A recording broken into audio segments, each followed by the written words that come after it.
All right. Welcome to Leaders and Legends. Thank you so much for having me. Yeah, man. We got Trey Martell here, and I'm excited because for two reasons. One, you got such a cool business and a brand. Been following you for a while. And two, you have a really awesome podcast yourself with a few buddies, and that's thriving. So we have a lot to talk about. And I'm excited to be on. For the audience, I had to beat his door down to get on here. So if you want to come on, make sure that you're persistent. Just give me a call and then text me 5 times, and then I'll remember. And in his defense, it was over the holiday season, so I was being a pest around Christmas. No, it's good, man. That's the entrepreneur in you. Yes, sir. Oh, I love it.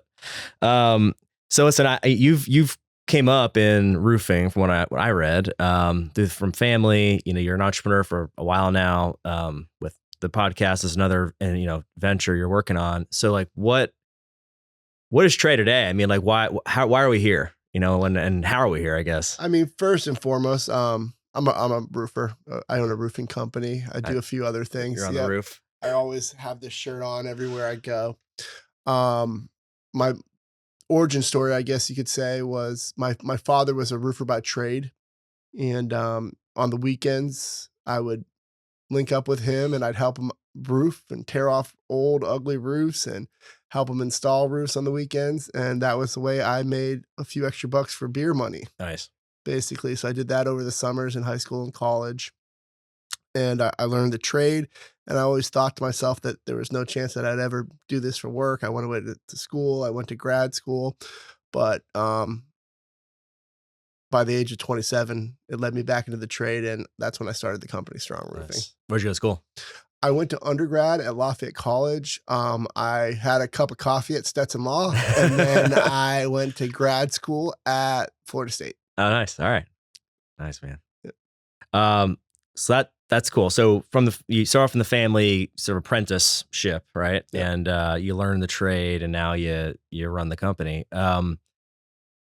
Why stay in roofing, right? It's like, it's something you went to school, you have some skill under your belt. Like, why just stay in the trade? So to stay in the trade was not the plan at all. I went to school, like typical young people without much direction. I knew I needed to get a college degree because that's what I was told.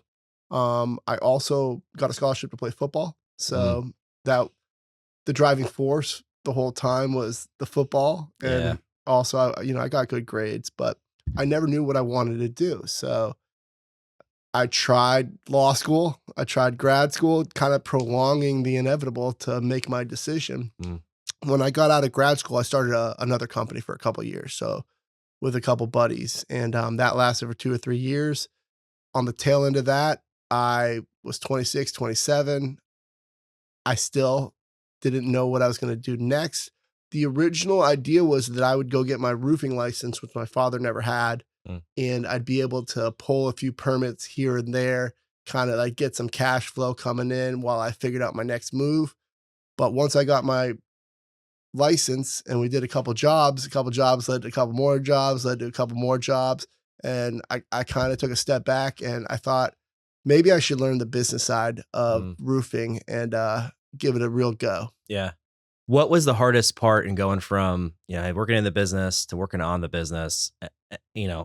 What is the hardest part about scaling, I guess, in the roofing trade? So when I first started, I didn't have the ambition to scale. I was young. I was 27. If I could do 2 roofs a week, I had plenty of money to pay all my bills and then more. And I could carve out a 3 to 4 day weekend. Yeah. So my ambition was relatively low in the early years.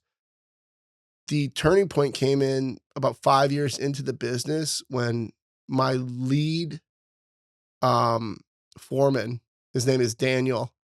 Daniel came to me, and at the time, for the first 5 years, we would split the crew with another small roofing company, which is fairly normal. Yeah. Because I couldn't keep him busy by myself, and the other company couldn't keep Daniel busy by himself. So we'd split the crew. We'd jump back and forth between my roofing company and another roofing company. Okay. Long story short, at the end of, I think, 2019, Daniel came to me and said, "Hey, man, they have new ownership at the other roofing company. I don't like them. I'm coming to work for you full time." So my initial thought was panic. Like, how am I going to have enough leads and work to keep this guy busy so he can feed his family? Sure. So that was what sparked me to figure out how to market and get more leads and do roofs for more than just my friends and family. Right. Oh, that's awesome. Sort of like forced you, like, I got to feed this It guy. forced my hand. That honestly was a motivating factor. And Yeah. I'll go into, so the first step I took, which is so cool about today's day and age, was I went to YouTube. So I knew how to put roofs on. I knew how to pull permits. I knew how to, run a crew basically, but I knew nothing about marketing or sales or the difference between marketing and sales or anything strategic like that. Mhm. But I was able to find a roofing guru online Nice. that taught primarily the business side of it. And it really opened my eyes to all the possibilities that, the business could explore. Yeah. I didn't realize that a lot of these companies share crews. That makes sense. Yes. Right? So Contractor crews. that's the way that they get started. So in the roofing industry, for better or worse, that's why you have so many low quality Sure. companies, right? Because all you need is you can work out of your house, you have the truck, you have the tools, some tools, and then you can just hire the crew and point. Right. Right. So that's the cheap, easy way to do it. And there's a money grab there as well that people see. And a lot of the roofers have never roofed with their hands, right? They've never installed a roof themselves. They have an inkling to make some money and they can grab a group of roofers and point, but they don't know what it's supposed to look like. They don't know the way that they're supposed to do the details. And most roofing crews are paid by the piecework. So if they got some bozo that doesn't know the way it's supposed to be done and they have no allegiance to them, they're going to do it as quickly and as shitty as possible to get their paycheck. Right. And they're not going to have to worry about the ramifications 2 years down the road. Right. So what is the biggest challenge in, now that you moved over and you're like, hey, I got my crews, I'm building, what is the largest challenge now in that side of the business with the people, the crews and the growth? Dealing with people is tough. Yeah. As an owner, I feel I serve two entities. One, my customers. Okay. I want to do the best job I can for them. Yeah. Not just because I'm such a good person, but it's beneficial to me in the long run to serve the customers. They're going to refer me and I'm going to get a good reputation and it's going to build forward momentum. The other entity I serve is my team, my employees, everybody around me. I want to treat them well. I want to do right by them, especially the installers. Okay. And this is what people or roofing companies miss out on a lot of times. They celebrate the salesman because they bring the money in. Yeah. But I celebrate the working man, the guy that's up there on the roof. I want the best installers possible. And I want to treat them with respect because a lot of them are Hispanic speaking, hardworking guys. And they get kind of shit on in my industry, to be honest. The salesman that's customer facing is celebrated and the people that actually make the product itself are kind of shit on. So I try to reverse that a little bit. And I really show respect and I celebrate the installers. Yeah. I mean, it's so important, right? You're sort of like the ground up approach, right, is really where it all, and they're the ones that are interacting potentially with the customers. They're at the house, they're on the roof, they're potentially in the house, right? There's a lot of things going on there. You see that. And from what you said earlier, like you've done the work, so you sort of know what it takes, and you've been there on their side. Like you've done everything you're asking them to do. Correct. So you know what it takes, you know how long it takes, the quality you should expect. There's a few other people that I've like followed in life, and they've done everything from like, I broom the floor and I know what it takes to broom the floor of this room. So if I ask you to do it, I'm not asking you to do something I haven't done. Yeah, and let me tell you this much. It's far harder to work on the roof than it is to sell a roof. Sure. Okay, so that's why I try to make sure that those guys are celebrated. For instance, a lot of roofing companies, their end of the year party, which for me is coming up, we do it in February. They don't invite the crew. It's a bunch of basically white guys celebrating all the roofs they sold for the year, having a few cocktails. We invite all the installers and their families to our end of year party to really celebrate them. We get, the end of the year plaques for certain individuals in the crew as well. Yeah. Because they are what drives our business. And the better they do, the better it makes us look. And it's a momentum thing. How is what do you think the future of roofing looks like in Florida? I mean, it's obviously been a crazy few years with the storms and people moving down because of COVID. And what do you think that looks like going forward here when it comes to being a business owner and so many roofing companies, right? There's tons, like you said, some money grab, people coming from out of town even that just aren't here for the right reasons. Yeah, the roofing market right now is down a little bit, but everything in life and in business, it's cyclical, Yeah. right? So we had 4 to 5 years of a bull market in roofing. We had for COVID, it ramped up for us. We had a Hurricane Ian, then Hurricane Milton. So all that forward momentum, you're gonna eat up a lot of the supply. So the Yeah. supply for in roofing is the roof itself that needs to be changed over. And within that 5 years, if you change over Yeah. 70% of the roofs, you know, there's no inventory left. Yeah. There's a lot of young roofs out there. I try to look at the bright side, Yeah. and for me, it's going to thin the herd.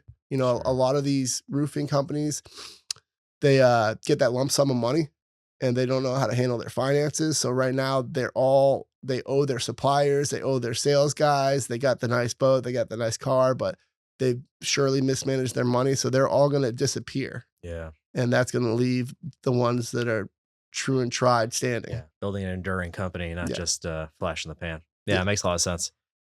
Yeah, with what has happened over the last few years and just the influx here, you expect that, and then you can withstand. It's going to come back. There's plenty of people coming here every day. Yeah. Again, long term, I'm not worried at all. Yeah. I'll adapt to the circumstances. I think that a few other factors that played the role. Years ago, there used to be a 3-year span after a hurricane that a homeowner could file a claim. Mm. Then they took it down to 2 years. Then after Milton, it's down to 1 year. Yeah. Okay, so we're past that 1 year right now. So when I go onto a roof to do an inspection, let's role play. Hey, Yeah. Mike, this is the insurance company. Change your roof or we're going to drop you. Yeah. What's your next move? Great. I guess I gotta find a way to change this $50,000, $100,000 roof. Yeah, so you call someone like me, a Yeah. roofer. I get up on your roof, and at that point I go, "Oh shit, did you ever have anybody inspect this after Hurricane Milton?" And you go, "No, I didn't know I had it." Right? Yeah. I'm on the roof. I see a mass amount of damage from Hurricane Milton. You as a homeowner, you can't file anymore. It's too late. So you got to come out of pocket. The insurance company knows your roof was damaged, right? Yeah. They wait that year, and then they serve you the letter because they Yeah. know that I get my eyes on it. I can't help you at that point. Yeah. So they don't want to prompt you to Yeah. get a roofer on your roof before the 1 year. After the 1 year mark, they prompt you to get me out there to replace your roof because they know that you have no recourse against them, Sure. and they want to limit their liability. Yeah. What a tough environment. So it's a tough spot, and I get it because the government was trying to put laws and act to decrease the fraud. Yeah. But it still screws the. Yeah. There's good and bad in everything that happens, right? Yeah. Yeah. How do you feel? And I don't feel like there's with the technology that much is going to change in the process of replacing a roof, probably maybe on the manufacturing side, but do you see technology changing the way you do business in the next few years? It's so hard to tell. Yeah. They're not there yet. Yeah. Because I obviously get solicited all the time about products in the roofing space on the sales side, like follow-up stuff, or a big one is the answering service for after hours. Oh. And we've done demos, and it's not there. It's not good. Because again, if Yeah. I always try to, first and foremost, if I was the customer, I put myself in their shoes. If I called and I said, "Hello, this is an AI I hang up Yeah. right away. Yeah. So, Yeah. and then you have a sour taste in your mouth. I almost feel like the voicemail Yeah. is a better option than the AI. A little bit more personal, maybe even. Yeah, It's like it's not trying to be something that you it got isn't, it. right? So, And you're not replacing installers on the roof with robots anytime soon. we see the robots all the time.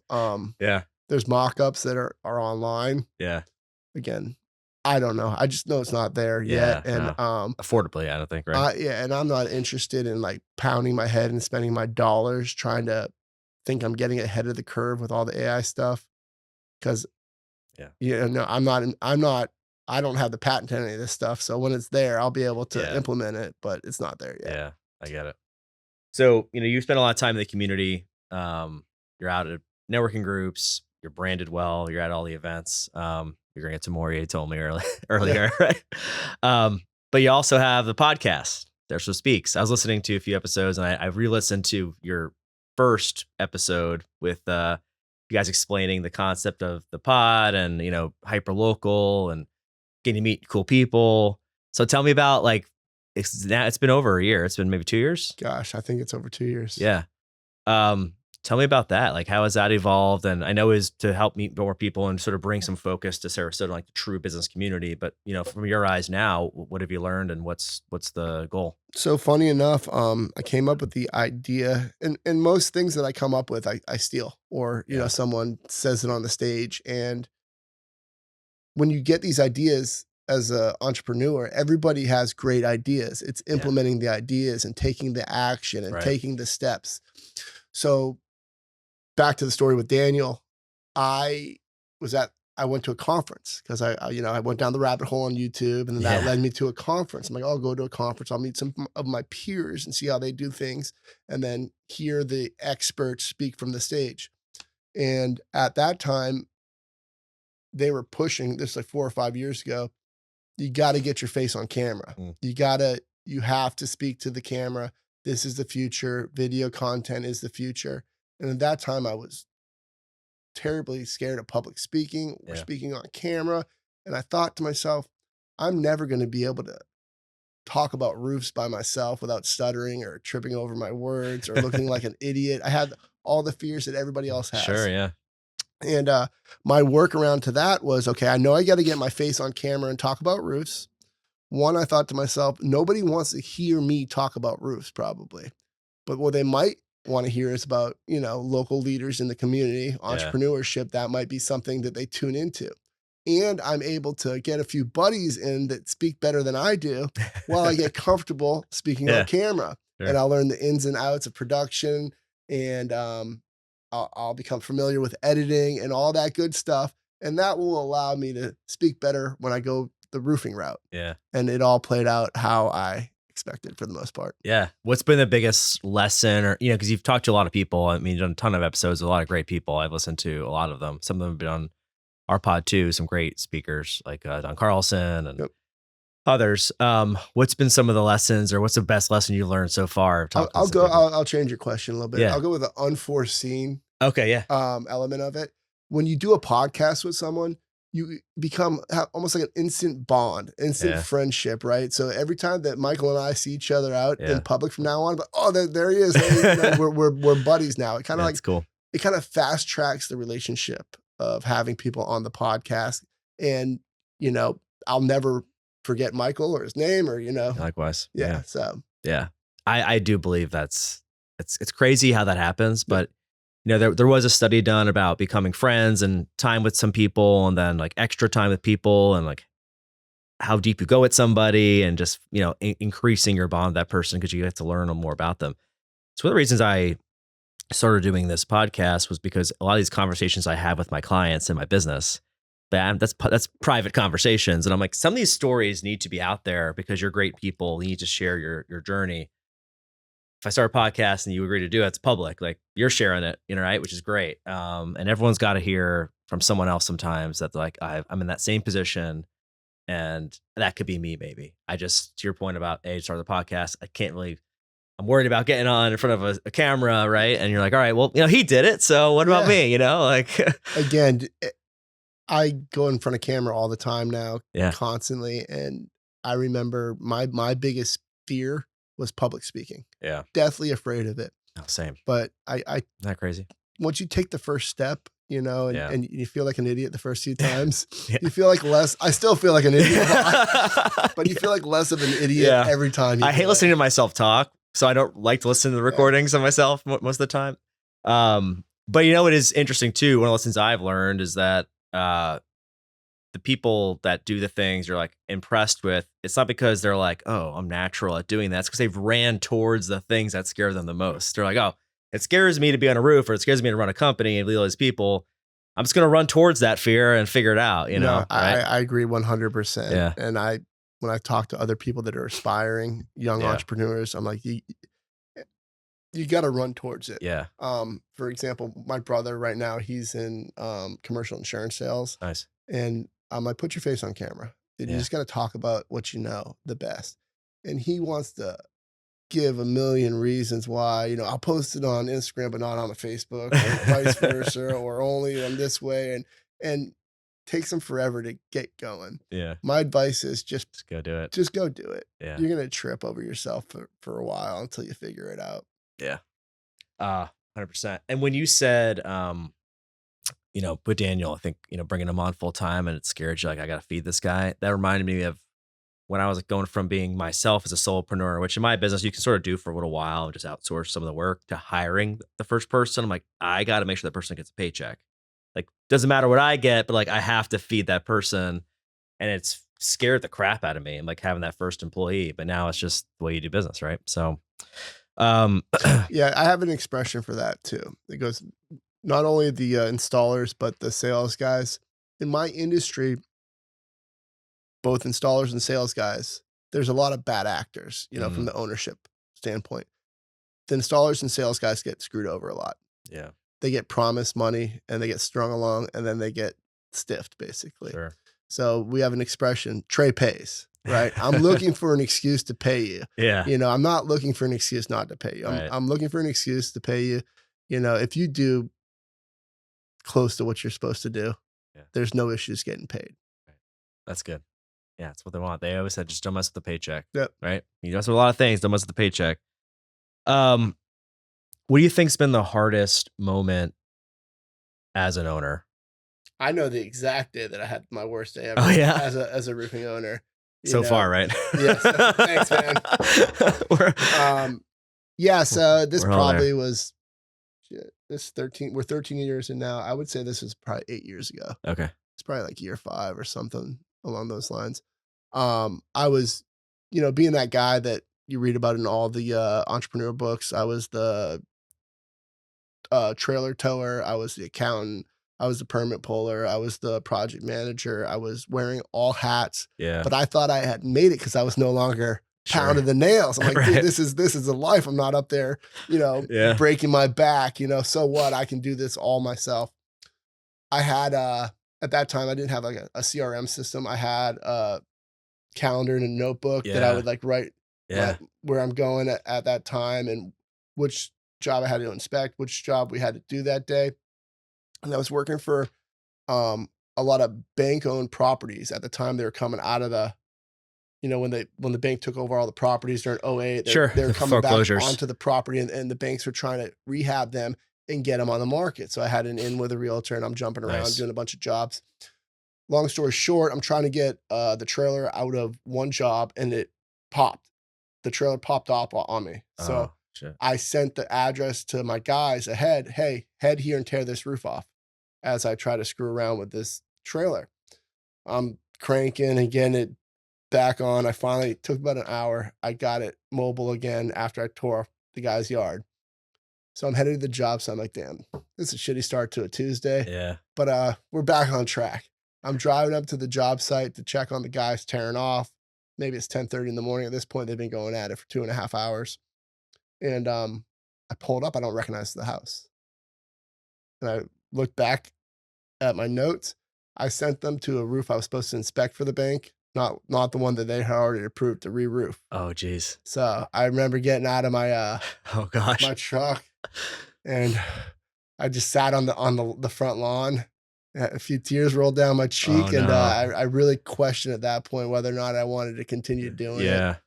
Long story short, I tried to reason with the bank owned property that hey, this one was going to have to be done anyways. Just could you pay me the materials and I'll cover the late. They basically wrote me a letter to trespass me from the property. Oh wow! I had to finish, and then I was trespassed from the property, and then they took me off the vendors list. Oh. So it was a really rough day, and I look back on. I remember I wanted to quit at that point, for a couple of days, and then I just decided to stop being a wussy and man up and figure it out. Yeah. So I mean, like, oh God, I can't imagine. Like, it was one of those like that real heavy feeling you have like in your whole body. Your body just it's kind of like deflates. And I remember just like crumbling to the ground, like, God, maybe I'm not cut out for this. Yeah. So someone else is having a bad day. I mean, what listen, sometimes you see like a process it, right? But I mean, what is the process you would go through if you're having a rough day? I mean, it doesn't have to be a day like that, but it can be any day, which in business ownership is there's plenty of them. What is the process you go through? So I recently got an Aura ring for Christmas, nice. and I'm fiddling around with the biometric stuff and trying to pretend I'm some kind of scientist. And I stumbled across the area where like the breathing exercises. So I clicked on the breathing exercises, and before you know it, I found myself laying on my ground, staring at my phone that's teaching me how to do breathing exercises. And I had one of those moments like, this is 40. Where it's like, wow, that really made me feel better. So, I was never going to do that stuff, and here I am. There you go. It's like those commercials. I forget what brand it is, but don't become your parents, basically. Yeah. And anyways, getting older is tough, but the breathing exercise is what I do now. I take the 4 in, hold it for 4, and the 4 out. Nice. And all jokes aside, I think that entrepreneurship, you have to be able to deal with the stress. You have to be, I don't know if it's naturally in me or, I've learned to compensate somehow, but you have to be stress resilient. Yeah. That's one of the big what's the word I'm looking for? It's underestimated. Like people just got to be like, they just run, but you got to be able to cope with the other side of it, because there's only so much your body and mind can take after a while, right? Like, you got to be able to take the stress. And one of the biggest things I've learned is you can't avoid it. You got to run towards it and fix the problem that's causing the stress. Pick up that phone call that you don't want to from the homeowner. Right. Drive to the job site, get face to face, apologize if you did something wrong. Yeah. Apologize if you did nothing wrong. And put that bug to bed and then move on to the next obstacle. Yeah. Yeah. It's interesting in business, you get these, emails or texts or whatever from people when something's going wrong. And you're like, okay, let's just have the phone call or get them face to face, because in most situations it gets diffused really quick. Correct. I've seen people like they're just going back and forth in messages, and I'm like, first of all, stop, put the phone down. Stop. Yeah.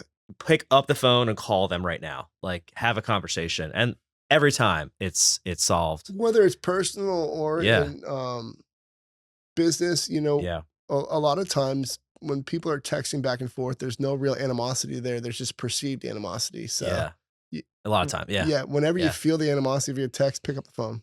Make a call. Yeah. And in my industry, even more so, drive to the job site. Yeah. And at least show them that you care, even if that's all they want to know. You care. We didn't do anything wrong. If you get, and I preach this to my team all the time, drive there, talk to them face to face, explain what's going on and why this is not part of the roof or whatever the situation. So you're invested in the that you're invested in them, and they're because in roofing, a lot of times the sales guys or the companies, they become numb to the big number, Right. But when you're spending $25,000 on a roof, you want the attention, you want some little bit of love.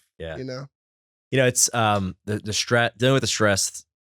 I did a lot of fitness and working out when I started my business. I did the business, and I also started doing all this fitness stuff together, all these podcasts. And I'm like, all right, going hard. And then, eventually you break, it's like shoulder hurts, this hurting, not getting enough sleep, running 9,000 miles an hour towards goals. And, I was like, all right, I got to prioritize the other side of it. And I started doing things like cold plunges and sauna and all this stuff where you're sort of forced to deal with stress in different ways. And one of the things I did a lot of was the cold, which I, to your point of I will never do this. I will never take a cold shower. And then I'm like, all right, I'm taking cold showers every day and doing the things I don't want to do. And your body just you start coping with stress. You're like, okay, I can handle things that come at me from 9 directions because I know how to just breathe. Mm-hmm. All I'm doing is breathing right now. That's all I'm doing differently is I'm actually breathing versus holding it all in. And it really changes everything. Well, back to stress a little bit. It's a weird dynamic, right? Because a lot of the reason that people succeed in business is because they care. Yeah. Right. And then you care so much that when anything goes wrong, you feel that level of stress. So it is. I'm sure a lot of scam artists, they don't have much stress because they don't give a shit. They're taking the money and they're running. Whatever. So it's a good thing to feel that stress. It's just how you cope with it and overcome it, I think. And again, the exercise. eating right, exercise, all that makes a difference. Yeah. The older we get. Yeah. We can't. Body's like begging you just to get some more, another hour of sleep and, some better food. So what's the long-term vision for your business now? So you've scaled, and how big are you now? And like, what's from where you started, from where you are today? Like, what's the current status? Well, as far as we own 3 buildings on 12th Street, and we just bought another building to operate out of in Tampa. Congrats. Nice. So that is my next endeavor. Yeah. Back to the topic of stress. Sorry, I got the mic. Yeah, things were running real smooth in Sarasota. Everything was kind of like working as it should. Systems and processes, we haven't really dived into that, but I figured that all out for the most part. Yeah. There's always in construction going to be, a little tweak here or there, or a little headache here or there, but things were going on pretty smoothly to the point where I'd have a few hours where I was kind of bored during the day. And I decided to take on a new endeavor, and I remove that free time. you got it. And so we bitch and moan about the stress and being busy, and then we get not busy enough, and okay, let me fill this void. Yeah. So it's almost like I love it. That's awesome. But yeah, so we opened up in Tampa in January, and I'm trying to start from scratch up there basically, because I don't really have a network. I don't have much of anything. I got the billboards up in Tampa. I got the big green building. I got the signage, and I'm starting to join the networking groups in the Tampa area.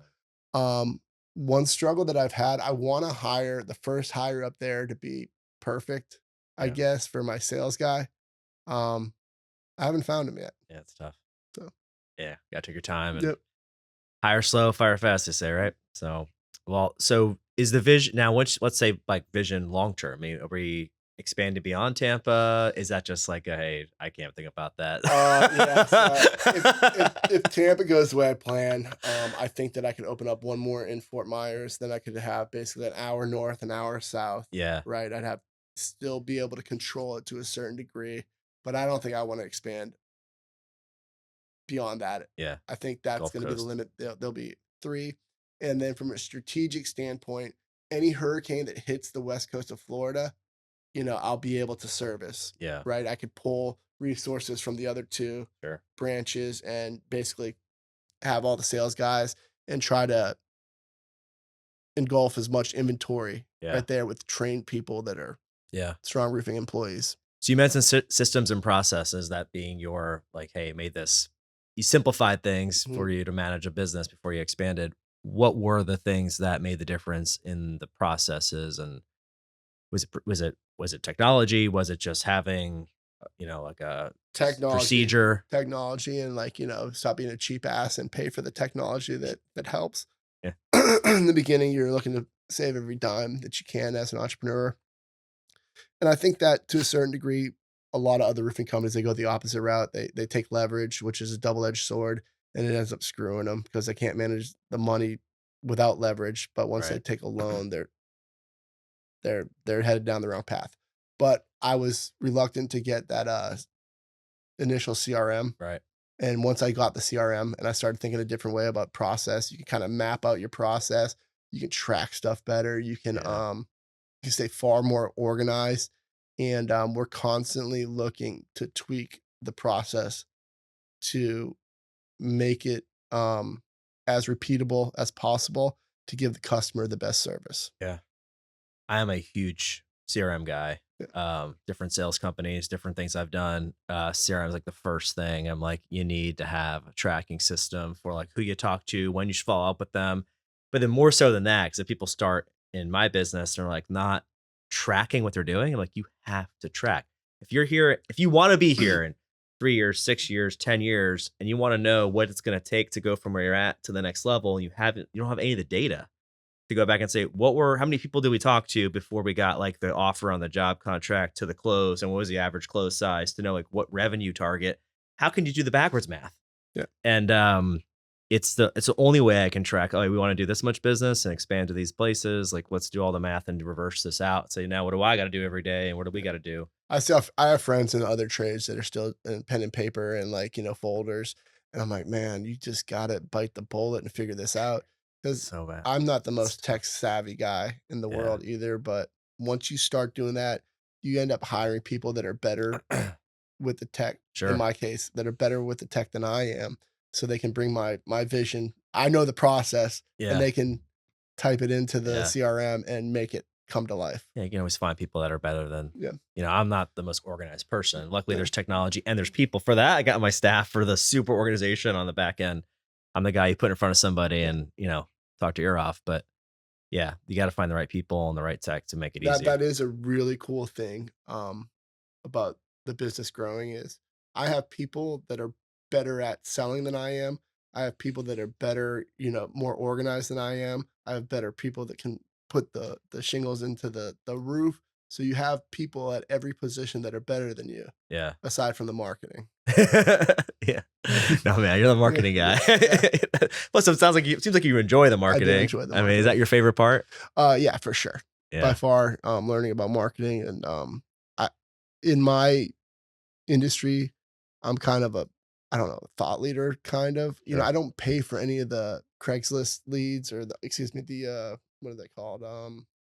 Home advisor leads Okay. or what's the other list? Angie's List. Angie's List, yeah. Or the Angie List leads. I don't believe in the dollar per lead thing because they disperse it out to 5 other contractors and there's no brand loyalty. So I'm paying for Sure. this lead that 5 other people paid for that, 50% of the time you're calling there. Hey, I don't want any other roofers calling me. Yeah. I never signed up for that. Yeah. Then you're arguing with the Angie's List, trying to get the refund. And I just took a different approach to go all in on branding and omnipresence. Branding. People know the name. They recognize the color. Yep. And it's a weird dynamic now because I'm in Tampa and I Yeah. don't have that. Yeah. You're kind of like, I'm the roofer, man. You didn't know what's good.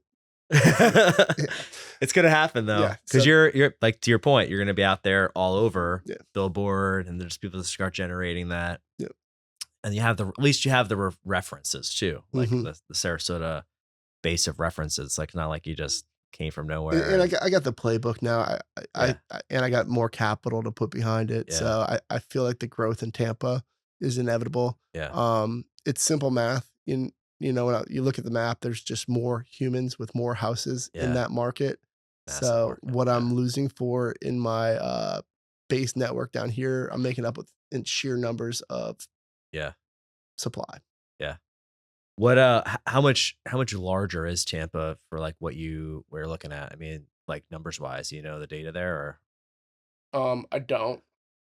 I've looked at the numbers before. I don't know them Yeah. off the top of my I head, mean, but it's a huge market. we'll be servicing Tampa and St. Pete from that location. Yeah. So my initial strategy in growing the business was keep it close to home. Keep Yeah. it close to home. Yeah. Especially when it was just me. I didn't want to travel outside of Sarasota County, really. I didn't want to take on anything that I didn't know for sure how to do. I wasn't taking any risk. I was Yeah. I wanted to do the simple roofs, turn them over, make my money, no problems. Yeah. Right. But then as you grow, you start getting into different markets. You find people that know how to do some things that you don't know how to do. Yeah. And now we're in growth mode now for sure. Does this mean you're gonna do a Tampa Speaks podcast? I don't think we have enough bandwidth for that. We've bounced around the ideas, but I don't. Unlimited opportunities. My partner Brad is, he Yeah. gets all worked up and comes up with these great ideas for 2 weeks and then it kind of fades away. Yeah. There's only so many things you can execute on well at the same time. Yeah. Right. Yes, correct. Right. Yeah, no, I get it. The vision for this was to just keep doing this and grow it. And I have a multimedia from a motorsports channel we've had for a while. We never Okay. really took that anywhere. And it's like, okay, like I got the business, I got these things going on. Like, how much time do we really have to execute all things at the same Now, time? let me ask you a question. We're on the marketing side. Yeah. What limitations does your industry put on you for marketing? What can you do and what can't you do? And what are the no-nos? Yeah, there's a good amount. I mean, it depends. You can be like 100% out on your own and not have really any regulation, but then you could get in trouble, say the wrong thing, to the point where it's like, hey, you have to have everything pre-checked, pre-approved before you say it if it's financial related, or insurance related, because they don't want you to say the wrong thing and then it comes back on, everybody. To this, where it's not directly financial related and there's no real like, hey, it's business, it's conversation. It's not about like advice, right? Okay. So if someone takes advice from you and finance, which is regulated, it doesn't come back on us. So yeah, it's pretty tough. that's one of the things. And another reason why, I think to your point about, being a community leader and speaking out and not just about roofing for me too. It's like, I don't really want to get into into that. Cause in my world, like there isn't the right, there's people out there, there's financial podcasters and they have advice for people, but not every piece of advice is good for everybody. And what we do is so like bespoke and sort of unique to their situation. How do you convey that to the masses, Yeah. right? This is just sharing people's story, which is different. So Yeah, it's a yeah, good angle for marketing for you yeah, because you don't flirt with that. you don't have to worry about it. Yeah. Yeah, it just takes it off the table, and but it's also like my primary market is business owners, entrepreneurs, executives, people who have like excelling in life and Yeah. have unique stories and are doing fun things and have like a lot of passion around what they do. And so it's good because that's the same person that would be good for me on the other side, or is good for, this, right? Yep. Same sort of viewer too. Yeah. Ambitious people that want to live like really fulfilling lives, Nope, it's a great angle for you. you know? So last few questions. I mean, what would be the one thing if you could go back to yourself, in your 20s or, young Trey in college, you'd be like, hey man, like I have one piece of advice for you, knowing what I know today. Like, what would that be? I would have gotten started earlier. Yeah. I would have gotten started right out of college, probably. I still would have gone to college because it was such a great experience. And, Sure. playing football and making friends and building your network and all that good stuff. Yeah. But I would have jumped right into roofing at 22. Yeah. I know. That's how I feel. Yeah. I feel about what I do. Go But- back, I'm like, you dilly-dallied a lot. You didn't really know what you wanted to do. I didn't know what I wanted to do. I'm like, I'm supposed to be an engineer. Yeah. I was an engineering major for 2 weeks. Oh, nice. Yeah. Well, I had 5 years of engineering and I have 2 degrees and I exited. I'm like, I'm supposed to be an engineer and I'm somehow in finance and this is what I'm supposed to be. And it took me like really, I mean, I started doing finance early, but it really took me until 6 years ago to really be committed to what I'm doing. What do you think is the most important thing that a business owner, could be in Sarasota, maybe Tampa, could be anywhere, that is sort of in your coming up to where you are now, right? You have a successful business, you've grown, you have teams, you have processes in place. What is the biggest risk, I guess, right now from where you're at? Like if you're saying like, hey, like we're good, but what's your biggest risk? Mm. I don't really think like that. Okay. I bought the building in Tampa as a strategy for me. That's the next big risk, if you will. Sure. But I bought that building on purpose, so I knew that I'd have to commit. It kind of like gave me more motivation to succeed, and that's the way I think of it. I bought the building. The strategy was to have it in a very populated, busy corner. I'm right on a Zeal and South Howard, Nice. so I'm in the mix of it. It's an office space. I don't have like the flex space with the warehouse, but Yeah. it's going to be basically a sales office. And I wanted to have that building rather than being buried back in a industrial park like we are filming right now. I wanted that building right on the main street, so it acts as a permanent, almost billboard for my Sure. business. Yeah. So that's my strategy on where I buy the building. But to answer your question, I don't know. I don't think like the risk. Speed wins in my world. And if anything, I wish I would have bought that building 2 years prior Yeah. in Tampa. I'd be in a better position right now. Nice. You just had to force yourself to commit. Yeah, I pump fake too much, and I'm kicking myself for it now. Yeah. I've been talking about it for 3 years, and I'm usually really good at when I put my mind to something to going for it. But with the Tampa, I pump fake because we got so busy with the hurricanes, and I wish I would have. I get it. I wish I would have pulled the trigger. Yeah. Right. But you commit to something and you're Okay, here you go. Here's figure out. advice for someone coming up. Don't buy into all the talk online about leverage. Don't take the loans. Don't grow organically first. All right. Because leverage is a double-edged sword, Yeah. and it's hard to keep up with those interest payments, and it's hard to manage that. And it's going to add more stress to your life trying to service that loan than what it's worth. Right. Start slow, stick to what you know at first, and be as good as you can. Niche out. Maybe Yeah. if you're in the roofing industry, you start as the metal expert, right? And you try to do as many metal roofs as close to your home base as possible. Yeah. Don't chase outside of your area, because when little things go go wrong an hour away, it's a lot harder to deal with. So keep it close and don't take on debt. Yeah. That's great advice. It is. That can become like just eat you up. Yep.